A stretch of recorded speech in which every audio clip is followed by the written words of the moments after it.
मुख्यमंत्री बिप्लब देब द्वारा जाट और सिख समुदाय पर की गई टिप्पणी के बाद विवाद जारी है। अब इस विवाद में एक नई कड़ी जुड़ गई है। आम आदमी पार्टी ने बिप्लब देब पर हमलावर रुख अपनाते हुए उनके इस्तीफे की मांग की है। आपकी तरफ से जाट नेता कैलाश गहलोत और सिख समुदाय से आने वाले विधायक जरनैल सिंह ने आज प्रेस कॉन्फ्रेंस के दौरान बीजेपी पर हमला बोला है। आज पूरे देश के जाट और सिख मेरे ख्याल से बहुत दुखी हैं। जिस प्रकार से बीजेपी के त्रिपुरा के सीएम बिप्लब देब ने जिन शब्दों का प्रयोग किया पूरे जाट समुदाय के लिए, पूरे सिख समुदाय के लिए, जो अपमान आज पूरा समुदाय महसूस कर रहा है।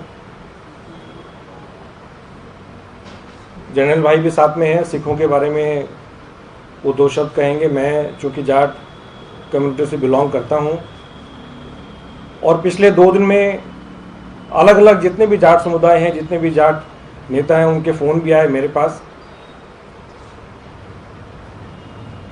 आपको याद होगा जब चुनाव होता है तो बीजेपी गली गली जाकर जाट और सिख का वोट मांगती है, लेकिन चुनाव होने के बाद जाटों को कहा जाता है कि बुद्धि कम है, मंद बुद्धि के हैं, जाट पागल हैं।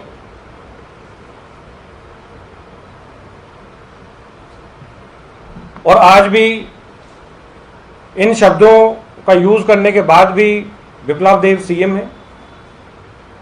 एक मुख्यमंत्री जीतने के बाद वो पूरे राज्य का, सभी समुदाय का, जितने भी हम जो कहते हैं 36 बिरादरी का सीएम होता है। और एक अगर किसी पार्टी की सोच इस प्रकार की है तो आप समझ सकते हैं कि किस प्रकार का वो न्याय जनता के साथ करेंगे। जाटों के इतिहास के बारे में अगर मैं 2 शब्द कहूं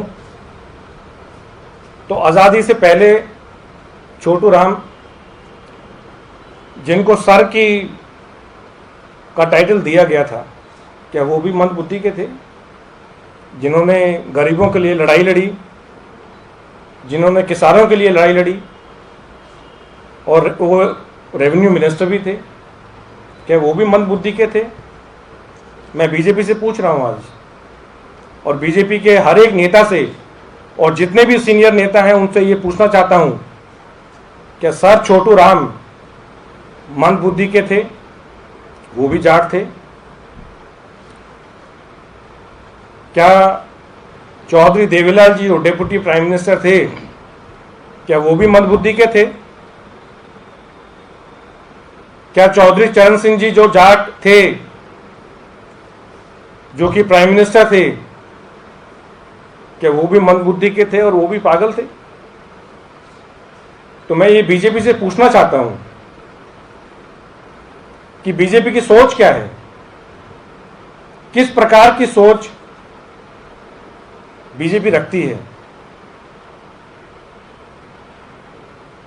और दुष्यंत चौटाला जो डेप्यूटी चीफ मिनिस्टर हैं हरियाणा के, मैं दुष्यंत चौटाला से पूछ रहा हूं ये कि भाई आप भी तो जाट हैं, आप मंद बुद्धि के हैं, आप पागल हैं, और अगर आप मंद बुद्धि के हैं और पागल हैं तो फिर आप डेप्यूटी सीएम कैसे बने हुए हैं? और दुष्यंत चौटाला जी को मैं ये कहना चाहता हूं कि अगर आप मंद बुद्धि के नहीं हैं और अगर आप पागल नहीं हैं तो फिर बिप्लब देब का इस्तीफा मांगे। और पूरी आम आदमी पार्टी बिप्लब देब का इस्तीफा मांग रही है कि अगर किसी पार्टी की, अगर किसी सीएम की अगर ये सोच है तो फिर उनको सीएम रहने का अधिकार नहीं है। तो हम ये बिप्लब देब का, त्रिपुरा के जो सीएम है, उनका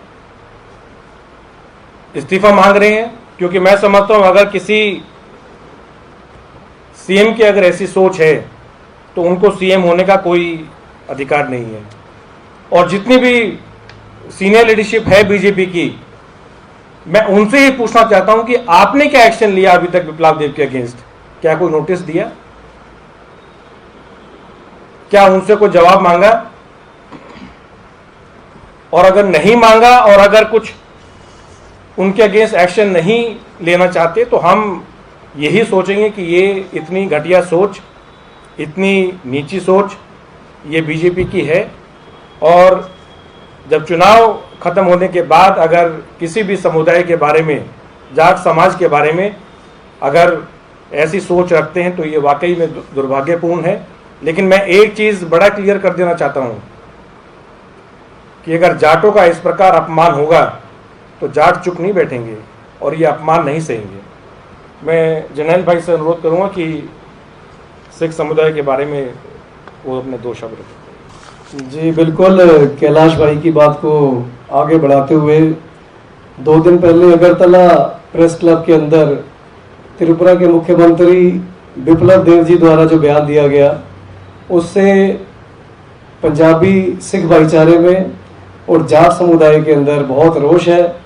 दोनों का ये मानना है कि इससे हमारे आत्मसम्मान को बहुत ठेस पहुंची है।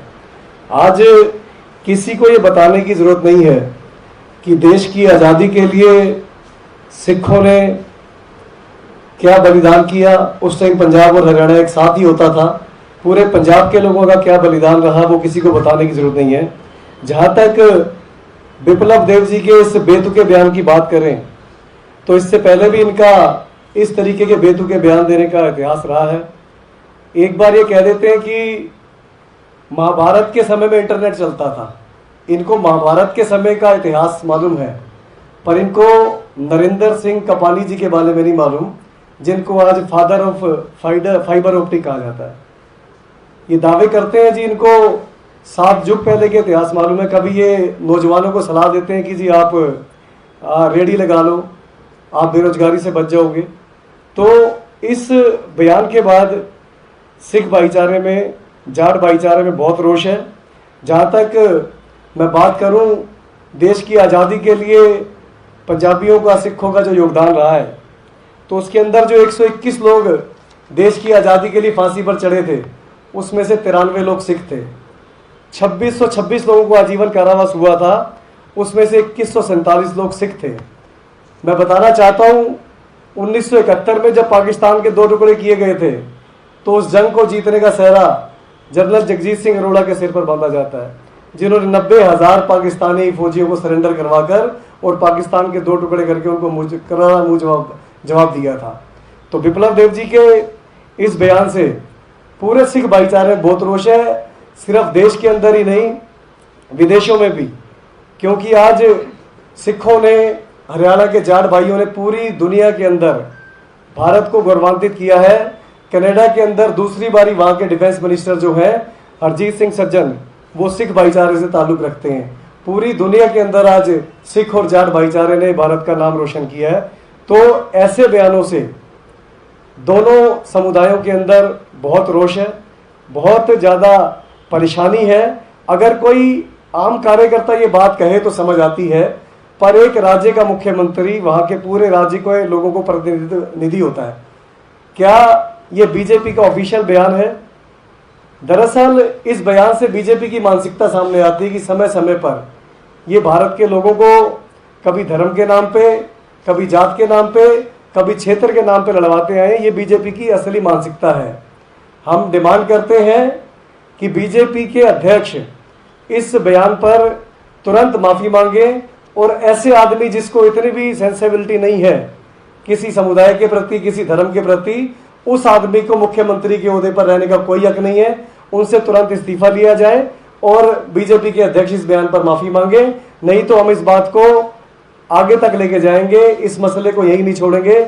2 दिन से लगातार अलग अलग सिख समुदाय द्वारा, पंजाबी भाईचारे से, जाट समुदाय द्वारा बेहिसाब कंप्लेंट्स की जा रही हैं कि हम पूरी तरह से इसके खिलाफ रोष प्रकट कर रहे हैं। हम हर हद तक जाकर इसके खिलाफ आवाज़ उठाने को तैयार हैं। आज 4 बजे दिल्ली विधानसभा में भी बेहिसाब कंप्लेंट्स रिसीव हुई हैं। आज 4 बजे दिल्ली विधानसभा की पीस एंड हार्मनी कमेटी की मीटिंग है, जहां पर आगे इस पर चर्चा की जाएगी कि ऐसा बेतुका बयान देने वालों को ऐसा सबक दिया जाए कि आगे से अगर देश की अखंडता को, देश के भाईचारे को कोई तोड़ने की बात करे तो उसको एक कड़ा सबक दिया जा सके। आज 4 बजे विधानसभा में इसके ऊपर एक मीटिंग की जा रही है। देखिए, किसी को आप थप्पड़ मार दें और अगले दिन बोल दें जी मेरे को माफ़ कर दो, तो ये कोई बात नहीं होती। मैं फिर कह रहा हूँ, एक जिम्मेवार मुख्यमंत्री एक बहुत जिम्मेवार ओहदा है, कई लाख लोगों का वो प्रतिनिधित्व करते हैं, तो एक जिम्मेवार आदमी का एक एक शब्द, उसमें संवेदनशीलता होनी चाहिए। इसमें माफ़ी, बिल्कुल हम माफ़ी वाली शर्त पर उसको मंजूर नहीं करते। हम चाहते हैं कि ऐसे आदमी को मुख्यमंत्री के ओहदे पर रहने का कोई हक ना हो, और भारतीय जनता पार्टी इस मामले में पूरी संवेदनशीलता दिखाते हुए ऐसे बेतुके आदमी को मुख्यमंत्री पद से हटाए। हम माफ़ी नहीं, हम इस्तीफा की डिमांड कर रहे हैं। हमारी डिमांड इस्तीफे की है, क्योंकि अगर कोई व्यक्ति इस प्रकार की सोच रखता है तो उसको सीएम रहने का कोई अधिकार नहीं है।